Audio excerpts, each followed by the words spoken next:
is getting underway. Is Beth Chappell, the president of the Detroit Econ Club. Thanks so much for joining me, Beth. I appreciate it. What a pleasure to be here. Thank you. I know it's getting a little loud in here, but go ahead and tell me this year, what is your feeling and your focus going into this conference? What do you think that we're going to be able to take out of it?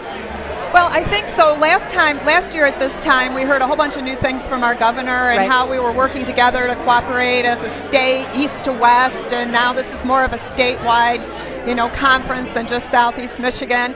And I think this year is when, we have an opportunity to take stock on what's really happened. Mm-hmm. Have we moved the needle in some of the areas that have been so important to this? Have we?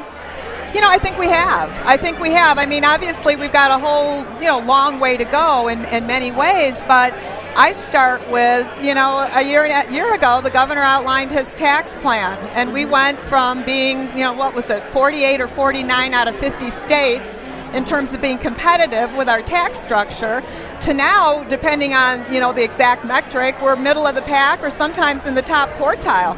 I mean, so to me, that's definitely moved the needle in a very substantive way.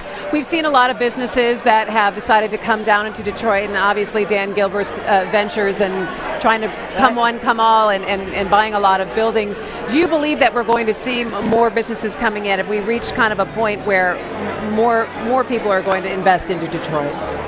I absolutely do think so. Dan Gilbert and his team have been so instrumental in being a catalyst for that, but let us not forget Peter Carmanis years before him, who really was one of the first.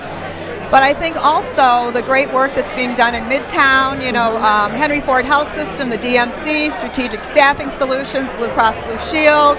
I mean, so it takes more than just a Dan Gilbert or Blue Cross Blue Shield. It takes a group. And we are starting to see that now. I think another great metric is you can't buy a loft in Detroit. That Midtown think about that, right? So, I think there are many, many tangible ways that things, to point to that things are definitely getting better. Now, do we have a long way to go? Of course, in a lot of areas we do. Mm-hmm. But boy, it's sure nice to see some great things happening. Whole Foods just opening a store.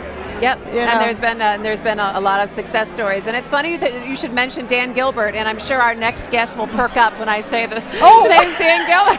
Well, there we are. And you never know. You're not Dan Gilbert.